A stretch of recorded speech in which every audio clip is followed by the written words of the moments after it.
হয়েছে, স্টাফদের লাঞ্ছনা করা হয়েছে, আমাদের যে সকল সিস্টাররা আছে ওয়ার্ডে তাদেরকে লাঞ্ছনা করা হয়েছে কোনো কারণ ছাড়াই। কিছু সুযোগী মানুষ একসাথে আসছে, আসার পরে তাদের দাবি এই যে রোগীর ভুল চিকিৎসা দিয়ে ডাক্তার তাকে মৃত্যুর দিকে ঠেলে দিবে, অথবা কোনো ধরনের কোনো সহানুভূতি দেখানো ছাড়াই একজন ডাক্তারকে রাতের অন্ধকারে তাকে পাশবিক নির্যাতন করতে, শারীরিকভাবে লাঞ্ছিত করতে, তার সম্মানের হানি ঘটিয়েছে। আমরা এ ধরনের পরিস্থিতিতে এখন আর মোটেও নিরাপদ বোধ করছি না দিনে রাতে চিকিৎসা সেবা কন্টিনিউ করার জন্য। এখন হসপিটালের আমাদের যে ইমার্জেন্সি যেই স্বাস্থ্যসেবা যেটা চলমান আছে, এটা জনস্বার্থে আমরা কখনোই বন্ধ করে দিতে চাই না অথবা চাবও না। কিন্তু আমাদের দাবি যদি মেনে না নেওয়া হয় অথবা আমাদের যদি নিরাপদ কর্মসংস্থানের যদি ব্যবস্থা না করা হয়, কর্মস্থলের ব্যবস্থা না করা হয়, তাহলে আমরা এই পরিস্থিতিতে আমরা চিকিৎসা দিতে অপারগ। এই জন্য আমাদের দাবি থাকবে এই ঘটনার সাথে যারা জড়িত অনতি বিলম্বে তাদেরকে আইনি কাঠগড়ায় আনতে হবে, তাদের বিচার করতে হবে। এতে বিচারে যদি ডাক্তার যদি দোষী হয় সেই ডাক্তারের বিচার হোক, এটাও আমরা চাই। যদি তারা যদি দোষী হয় তাদেরও বিচার হোক, সুস্থ একটা বিচার হোক, আমরা সেটাই চাই।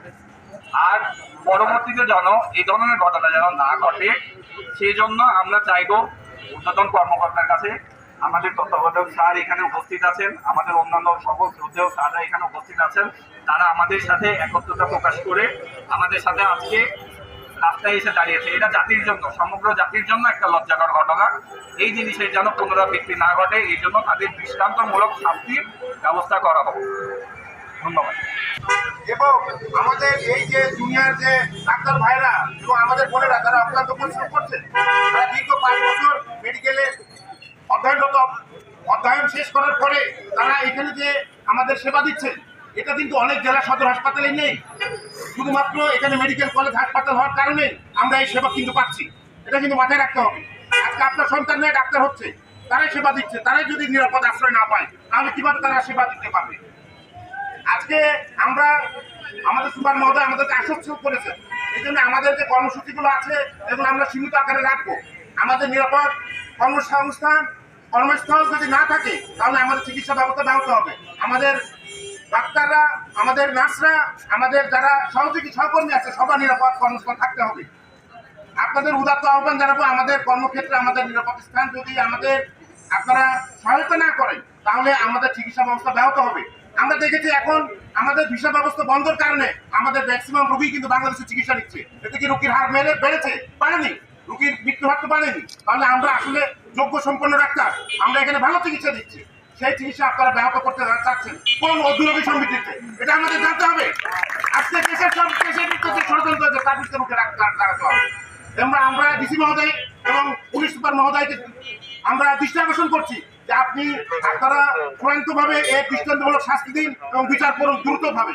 তাহলে আমাদের এই ছোট বাচ্চাকে কাজে ফিরিয়ে আনার আমরা কিন্তু কোনো ব্যবস্থা করতে পারছি না। সেই হিসাবে আপনাদের অবশ্যই দৃষ্টি আকর্ষণ করছি এবং আমাদের যে অল্প পরিসরে যে আমাদের অবরোধ আছে সেটা কিন্তু চূড়ান্ত আকার চলে যাবে। আমরা চাই না রুগী আমাদের ভাই, আমাদের বোন, আমাদের বাবা, আমাদের পিতা তারা ক্ষতিগ্রস্ত হোক। এই জন্য সাংবাদিক ভাইদেরকেও আমরা অবশ্যই আমাদেরকে অন্তঃস্থল থেকে ধন্যবাদ জানাচ্ছি আমাদের এই মানববন্ধন কাভারেজ দেওয়ার জন্য এবং সঠিকভাবে সংবাদ উপস্থাপন করার জন্য। ধন্যবাদ সবাইকে। আমরা তো আসলে সবচেয়ে কথা হলো আমরা তো চিকিৎসক, আমরা তো জনগণের সেবক, আমরা তো জনগণের কোনো প্রতিপক্ষ না। কিন্তু বারবারই চিকিৎসা সেবা নিয়ে কিন্তু ডাক্তাররা যখন তখনই তারা এটাকে স্বাভাবিক বলতে সেই মৃত্যুকে তো ডাক্তাররা কখনোই এটাকে মৃত্যুকে তো লিঙ্গারি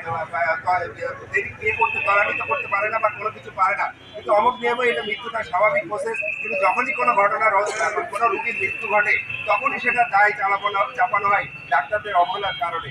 কিন্তু গতকাল যে ঘটনা ঘটছে সেখানে যে রোগীটা মারা গেছে সেখানে আমার ডাক্তার সাহেব তাকে অ্যাটেন্ড করছে, পরবর্তীতে আরও 2টা রোগী আরো পরপর দুইটা রুগীকে মুমূর্ষ রুগীকে সে চিকিৎসা দিছে, তারপরে তাকে আসছে, তারপরে ডেথ সার্টিফিকেট দেওয়া হয়েছে, তারপরেও তার রুমের থেকে ডেকে নিয়ে এসে তাকে বিভিন্নভাবে ফিজিক্যাল অ্যাসল্ট করা হয়েছে।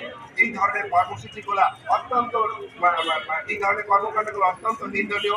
আমরা এই বিষয় থেকে প্রতিবাদ জানাচ্ছি। দয়া করে আমরা আপনাদের ভাই, আপনাদেরই বোন, আপনাদেরই আত্মীয় স্বজন, দিন শেষে দেখা যায় আজকে যে ডাক্তারকে আপনি বিভিন্নভাবে আপনি হিউমিলেট করছেন, ওই দিন শেষে কিন্তু আপনার বাপের, আপনার মায়ের, আপনার বোনের আজকে ওই যে কোনো কারণে অসুস্থ হয়ে ঠিকই এই হসপিটালে আসতে হচ্ছে, ঠিকই আমাদেরকে এই ডাক্তারকে আপনাকে খুঁজতে হচ্ছে তার চিকিৎসা সেবার জন্য।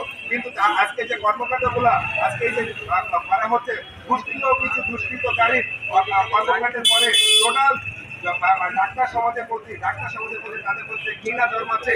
এই ঘৃণা আমার একটা অসংখ্য উদ্দেশ্য আছে, যার বিনিময়ে প্রতি বছর বাংলাদেশ থেকে আমার ছোট ভাই ডাক্তাররা অসংখ্য রোগী বাংলাদেশ থেকে ইন্ডিয়ায় চলে গেছে, কিন্তু বর্তমানে সেই জিনিসটা যাওয়াটা বন্ধ হয়েছে। আমাদের সার্ভিসের মানে যথেষ্ট উন্নতি হয়েছে। কিন্তু দয়া করে আপনারা যারা সাংবাদিক ভাই বোন আছেন, তাদের কাছে আমাদের এই দোকান থেকে আমাদের কাছে দাবি জানাচ্ছি, ডাক্তারদের যেগুলো আছে, যেসব দুষ্কৃতকারী এই ধরনের কর্মকাণ্ড সাথে জড়িত, তাদেরকে অবিলম্বে গ্রেপ্তার এবং এই ধরনের কেউ পরবর্তীতে এই ধরনের কর্মকাণ্ড করার জন্য কেউ যাতে সাহস না পায়, সেই জন্য আপনাদের ইয়েটা দিয়ে আপনাদের কলমের মাধ্যমে, লেখনের মাধ্যমে সমস্ত দেশবাসীকে অন্ততপক্ষে সজাগ করে থাকুন যে ডাক্তার এই সমাজের অংশ, এই সমাজের কোনো প্রতিপক্ষ, এই সমাজের কোনো প্রতিপক্ষ কিছু না। এখন আমি অসংখ্য আসসালামু আলাইকুম।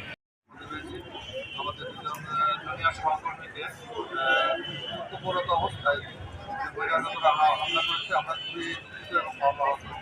আমরা চাই যাতে আর এই ধরনের ঘটনা না ঘটে। ইতিমধ্যে আমরা মহোদয়কে অবগত করেছি, আমাদেরকে আশ্বস্ত করেছেন যে অপরাধী আর আমরাও রাস্তায় থাকতে চাই না, আমরা কর্মক্ষেত্রে নাম্বার তো মনে নেই, আপনার একটা নাম্বার আছে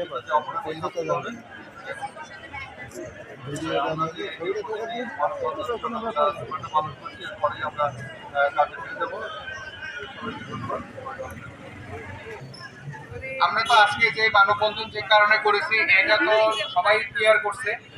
একটা কথাই বলতে চাই যে যারা এই রুগীর লোক নামে যে হামলাকারীরা, এদেরকে আসলে আমরা দৃষ্টান্তমূলক শাস্তি চাই। এদেরকে চিহ্নিত করে গ্রেপ্তার করে আইনের আওতায় এনে তাদেরকে শাস্তির ব্যবস্থা করতে হবে। এবং আমরা 48 ঘন্টা দেখব, 48 ঘন্টার কর্মসূচি আমরা কর্মবিরতি আমরা ঘোষণা করছি। এই 48 ঘন্টার ভিতরে যদি তাদের দৃষ্টান্তমূলক শাস্তির ব্যবস্থা না করা হয়, তাহলে আমরা আরো কঠোর কর্মসূচির দিকে আগাবো। ধন্যবাদ। আমরা সর্বস্তরের চিকিৎসক আমরা গভীর দুঃখ নিয়ে যে আমরা যারা এই যশোর হাসপাতালে আমাদের নিজেদের হাসপাতাল হিসেবে মনে করে আমরা আমাদের এখানকার রোগীদেরকে আমাদের নিজস্ব রোগী মনে করে আমরা চেষ্টা করে যাচ্ছি যে আমাদের চিকিৎসা সেবা কীভাবে বৃদ্ধি করা যায়, চিকিৎসা সেবা কীভাবে উন্নত করা যায়। এই সময় এই যে ঘটনাগুলো ঘটছে, সেই ঘটনা আসলে আমাদের চিকিৎসা ব্যবস্থা থেকে পিছিয়ে দিচ্ছে। তারা হচ্ছে অত্যন্ত ইমার্জেন্সিভাবে ব্যবস্থা নেওয়ার দরকার।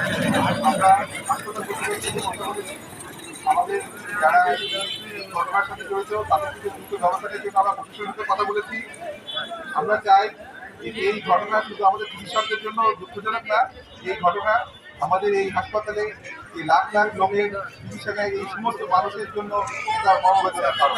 আমি মনে করি যে এই আঘাত আমাদের এই যশোরবাসীর সবার প্রতি আঘাত।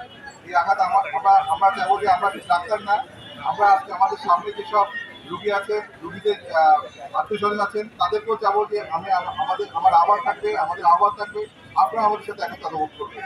আপনারা এসে এই ঘটনার দ্রুত যাতে ব্যবস্থা হয়, সেই ব্যবস্থার ব্যাপারে আপনাদেরও ভূমিকা থাকবে, সেই কামনা করব। আর আমাদের প্রশাসনের কাছে আমরা জানাতে চাই, আমাদের সবাইকে জানিয়ে দিয়েছে, সবাইকে আগেও জানানো হয়েছে যে আমরা চাই যে যত দ্রুত সম্ভব এই ব্যবস্থা নেওয়া। আমরা আবার কাজে ছেড়ে যেতে চাই, আমরা রোগীর সেবা করতে চাই, আমরা এই যশোর অঞ্চলের মানুষের স্বাস্থ্য যাতে উন্নত হয় সেই সাথে থাকতে চাই, তাদের পাশে থাকতে চাই, তাদের বিপদের সময় থাকতে চাই। আমরা চাই না যে বিপদের সময় সাথে থাকতে যে আমাদের একটা ভাই আহত হোক, আমাদের একটা ভাই আরও বড় ধরনের অ্যাসেন্ট হতে পারতো, এবং গতকাল যেভাবে তাদেরকে অ্যাসেন্ট করা হয়েছে আরও খারাপ কিছু হতে পারতো। যাই হোক, আল্লাহ আমাদেরকে সেটা থেকে রক্ষা করেছেন। এই ঘটনা বারে হতে পারে না। এই ঘটনার দ্রুত সমাধান চাই এবং আমরা চাই যে এই ব্যাপারটা দ্রুত শেষ হোক, যাতে এই ধরনের না হয়, এবং সবার সহযোগিতা কামনা করে আমি আমার বক্তব্য শেষ করছি। আল্লাহ হাফেজ। আমি ডাক্তার শুভ। আমি গতকাল রাতে আমার নাইট ডিউটি ছিল। আমি যথাসময় নাইট ডিউটিতে আসি এবং ওই সময় একটি রুগী খারাপ হয়ে যায়, আমি দেখতে যাই এবং যথাযথ চিকিৎসা দিয়ে আসি। রুগীটি কিছুক্ষণ পরেই মারা যায় এবং রুগীর লোক আমাকে টানা ইচ্ছা করে ওনার সামনে নিয়ে যায় এবং আমি যখন রুগীটাকে পরীক্ষা করতে থাকি ওনারা মানে খুব মারধর শুরু করে, আমাকে মারতে থাকে। আমি কোনোভাবে আমার যান ওখান থেকে বাঁচা, আমি ওখান থেকে চলে আসি। আমার প্রচুর ফিজিক্যাল অ্যাসাল্টের শিকার হই, কিন্তু আমি যথাযথ আমি ওনাদের কাছে যাই, আমি ওনাদের বুঝাইতেই পারি না কোনো কিছু, আমাকে টেনে ইচ্ছে ওরা নিয়ে যাচ্ছি। এবং আমি যখন রুগী পরীক্ষা করতে যাই আমাকে ওই সময় ওনার মারা ধরা শুরু করে, ও প্রচুর মারে। এবং আমার সাথে আরেকজন চিকিৎসক ছিল ডাক্তার তুষার, ও আমার সাথে আসে রুগীকে দেখতে। ও যাওয়ার পর ওকে রুগীর লোকেরা মারধর শুরু করে। আপনি কি চান কি আপনারা? আমি এটা যথেষ্ট একটা ব্যবস্থা চাই এবং মানে আইনগতভাবে যত দ্রুত সম্ভব ওনাকে যাতে গ্রেফতার করা হয় এবং আইনের আওতায় আনা হয়, এটাই আমি চাচ্ছি। আচ্ছা, ওই যে লোক আপনাকে মানবা চেনেন? ওনার নাম হচ্ছে যে রুগী, ওনার নাম হচ্ছে ইমরান, ওনার বাড়ি হচ্ছে রুগী না, রুগীর ছেলের নাম হচ্ছে রুগীর ছেলের নাম হচ্ছে